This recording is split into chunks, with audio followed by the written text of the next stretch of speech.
Wow, madam! Hello, madam. Nagkita na din tayo. Wow! Grabe naman. Ang ganda mo pala sa personal. Totoo ba yan? Nako. Kasi nagpunta sa akin si Alex. Akala ko si Alex yung maganda, pero ikaw pala talaga.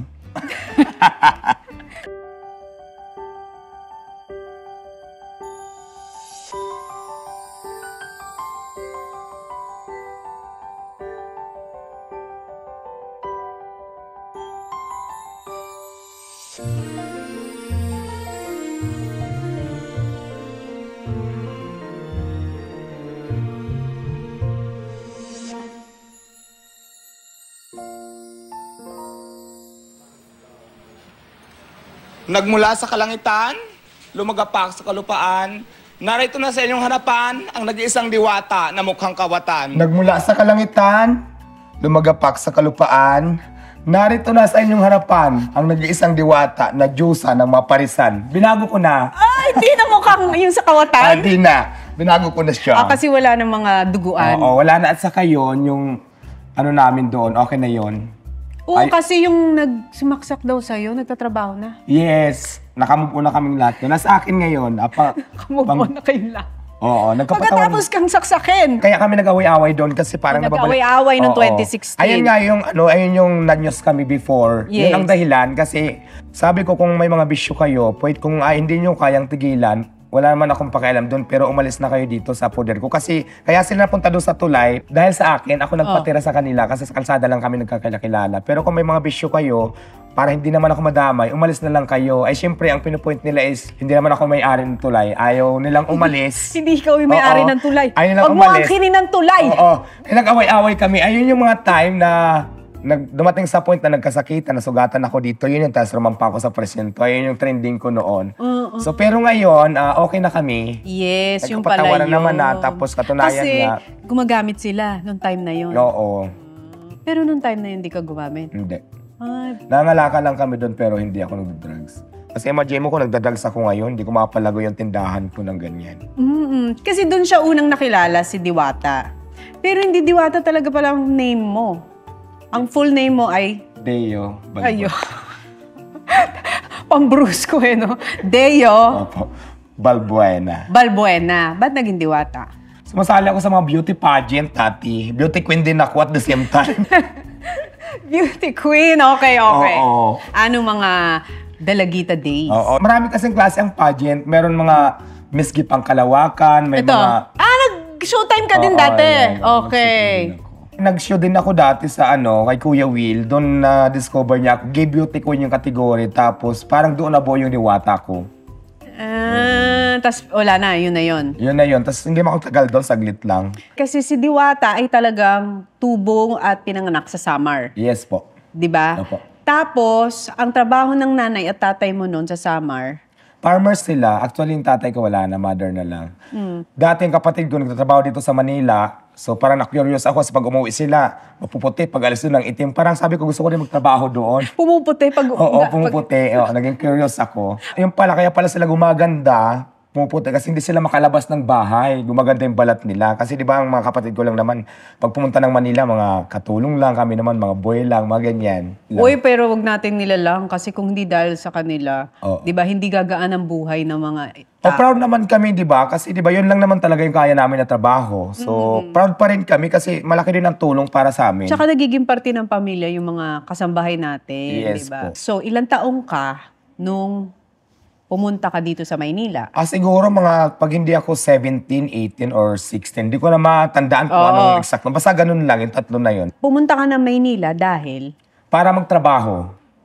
Magtrabaho, nung unang trabaho ko, pinasok ako ng kapatid ko, nagtitinda kami ng prutas sa Pasig. Tapos umalis ako doon, pinasok naman ako boy. Tumagal din ako ng mga 5 years. Marami ako napasukan, pero ganun lang yung trabaho ng mga napasukan ko. Yung houseboy, ganun. Oo, mga ganyan. Pero girl ka talaga. Pero girl na talaga ako matagal Kahit na. nung kinuha kang boy, as a girl ka Girl pa rin ako, pero yung mga trabaho, pang lalaki talaga. Pero nung nagtatrabaho ka, ino-all out mo na gay ka, hindi pa? Hindi pa masyado, pero gay na talaga ako. Yung nga lang kasi, nasanay ako sa ganong style kasi yung tatay ko, galit sa akin dahil... Binubugbog ka? Oo, dahil sa probinsya namin, 4 kami magkakapatid, puro babae lahat, bunso ako. Parang junior sana ako. Ay. Kaya parang yung father ko, hindi niya matanggap na maging baklapak. Ako naman, nagpapanggap ako na kunwari lalaki, pero deep inside, babae din talaga ako. So, nabubugbog. Oo, nabubugbog ako madalas talaga ng father ko noon, pero okay na yon. Hindi ko naman to ginusto, di ba? Oo. So, kusa ko naman siyang naramdaman.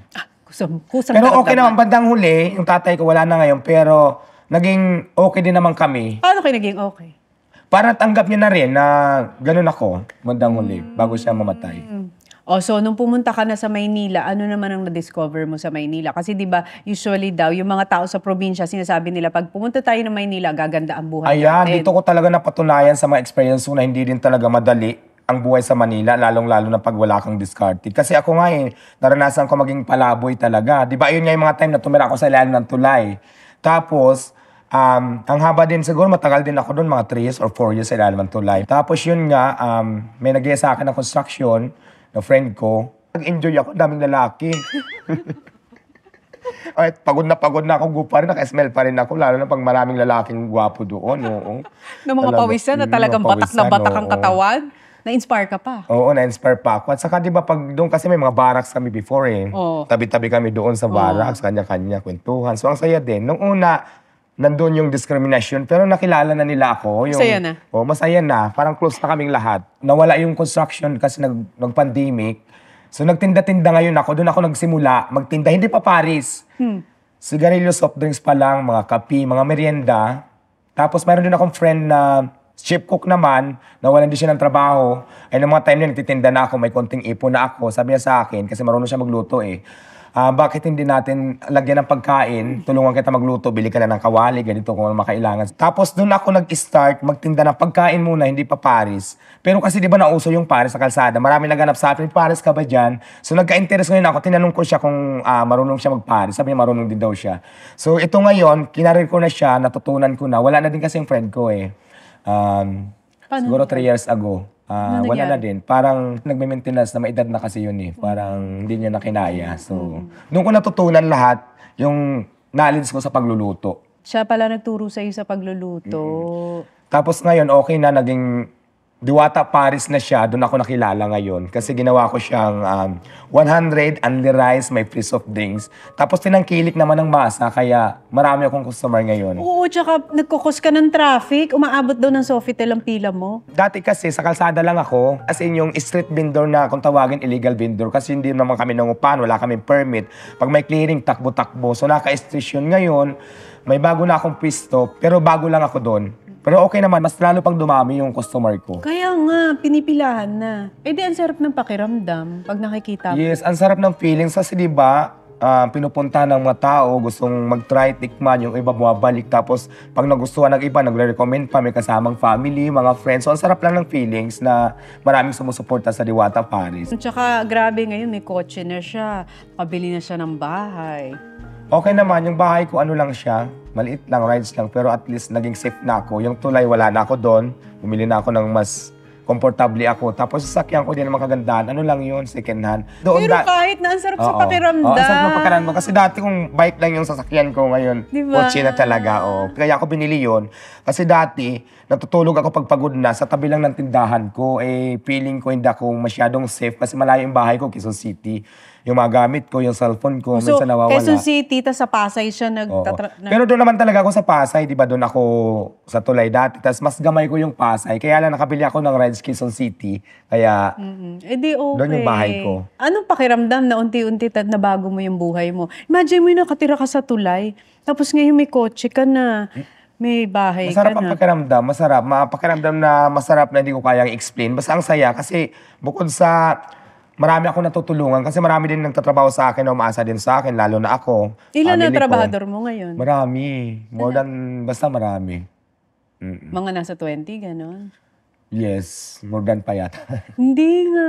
Ang dami, di ba? Doon lang naman kami umaasa. Ako naman sabi ko, kahit wala nang kitain, basta ang mindset ko dyan is makapagpasahod ako sa mga tao, lahat ng expenses ko, ma-shoulder ko. Kumita konti, kahit 300 lang, 1,000 lang o 500, tinatabi ko naman yun para sa akin in my future naman. Tapos tinutulong ko din sa family ko, mother ko, ganyan. Eh, di tuntua yung pamilya mo. Tutulungan ko naman yung mother ko. Dati bilang ko ng cellphone, mga damit, tuwang-tuwa naman siya. Yung dating hindi ko nabibigay, ngayon binibigay ko na sa kanya. Kaya supportin naman ako sa mother ko. So, ano yung pwede mong i-share dun sa mga nanonood sa atin? Kasi pwedeng yung iba, sila yung nakatira ngayon sa tulay or pakalat-kalat sila sa kalsada or sila yung galing probinsya na pumunta dito sa Maynila tapos di nila alam kung ano magiging kapalaran nila dito. Ayan, sa lahat po ng lumalaban sa buhay, huwag kayong sumuko. Ang swerte, bigla na lang yung dumarating sa tao. Pero pag hindi pa para sa'yo, hindi pa para sa'yo. Huwag kang magmadali. Dating din yung panahon na dating din sa'yo ang swerte. Kung may pangarap ka sa buhay, gawin mo na, aksyonan mo na. Kasi walang imposible, maabot mo yung pangarap mo kung nilagyan mo na ng aksyon, ginagawan mo na ng aksyon. At saka maganda yun sa kanya kasi nagtrabaho siya talaga at saka yung kita niya sa tamang pamamaraan. Yes, opo. Hindi ka nanling lang ng tao, hindi ka nanloko ng tao, di ba? Kumuha ka ng mga tamang trabaho. Alam mo yun, inunti-unti mo talaga. Yes, step by step. Katulad niya dati, nasa kalsada ako, di ba, nababasa ako dahil sa mga gamit. Ay ngayon naman, ini-improve ko talaga yung fried chicken ko na tinitinda ko. Bumili na ako ng lutuan talaga ng Chicken Joy. Chicken Oo, Joy. tapos yung kusina ko na laging binabas nila sa akin, yung in-improve ko talaga. Nagpagawa na ako ng kusina. May mga gamit na din talaga. Na parang, May nagbabash pa din. marami akong basher before. Pero ngayon, okay naman. Kaya lang, basher kasi, hindi ko inintindihan kasi wala silang naiambag na tulong sa buhay ko. Bakit ko sila intindihin? At the end of the day, ako pa rin mag-aangat sa sarili ko, hindi naman sila. So ngayon, pagtatanungin kita, di ba sabi mo huwag kang tumigil sa pag-abot ng pangarap mo. So ngayon, kung meron ka pang pangarap, kasi nakabili ka na ng bahay, may sasakyan ka na. So ano na yung isa mo pang pangarap ngayon sa buhay? Ayan, plano ko talaga siyempre yumaman. Kaya ngayon, i-expand ko pa yung Diwata Pares Overload ko, Luzon, Visayas, Mindanao. Para yung iba hindi na pumila. For example, nasa may Davao ako. Yung mga taga Davao hindi na pupunta ng Pasay para tikman yung ano ko. Bakit meron ba mga taga Davao pumupunta sa'yo? Meron, may Iloilo pa nga. Ang dami, iba't ibang lugar. Hindi ko lang alam kung totoo na galing sila doon. Basta marami galing ng Naging tourist Bisaya. spot ang Parisan ni Diwata. Yung iba naman ang nakakatuwa, galing ibang bansa. Pupunta rin. Paglapag ng airport, kain muna sa akin. Tapos yung iba, paalis pa lang, dadaan muna sa akin. Parang ganun. Maraming ganun ako nakausap. Tapos mayroong galing probinsya na pumunta lang talaga doon para tikman lang yung Paris ko. So nakakatuwa. Ang sarap ng feelings talaga na nag-i-import pa sila para matikman lang yung Paris ko na Andy Rice with soft drink 100 pesos. Ay gumastos sila ng pagkamahal-mahal, di ba? So natutuwa naman ako doon. Maraming salamat sa inyo. Pero alam mo, sana maging motivation ito sa lahat ng mga nanonood sa atin ngayon na kayang-kaya mo talagang baguhin ang buhay mo. Yes. No? Hindi dahil mahirap ka or ito yung sitwasyon mo ngayon, habang buhay ka lang nandyan. Nasa sayo pa rin talaga. Yes, nasa pera talaga ang susi kung paano mo iangat yung sarili mo. Depende lang yan sa diskarte mo. Kaya sabi ko, laban na, huwag sumuko sa hamon ng buhay. Kung mahirap naman ngayon, huwag mong isipin na mahirap ka lang. Kung may chance, gawin mo na para makaangat. Kung level 1 ka, gawin mong level 2 naman. Step by step, di ba? Parang ganun. Si Diwata ngayon ay 42 years old. Imaginein mo, pumunta siya dito sa Maynila, 16, 17. Ilang years yon ng pakikipagsapalaran sa buhay bago niya na-hit yung parang, ito na yung jackpot. Haba ng laban talaga sa buhay ko dito sa Manila. Mahaba. Talagang may mga pagdadaanan ka na up and down. Pero ang importante, katulad ng sinabi ni Diwata, huwag kang susuko sa laban ng buhay. Kasi darating ang araw, ikaw naman ang pipilahan, katulad ni Diwata. True. Di ba? Yes, madam. Tama. From beauty queen to Paris queen. Yes, di ba?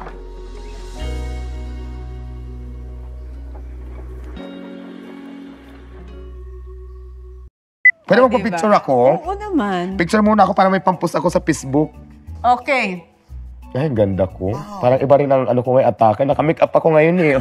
Ibang atake naman. Ganda, di ba? Diba? So, grabe. Walang tigil ang pila. Wala, sawa Hindi lang. pagka Diyos. ganun, pag halimbawa nandun ka, edi ang dahil nagpapapicture sa'yo. Marami, pila din. Charing lang.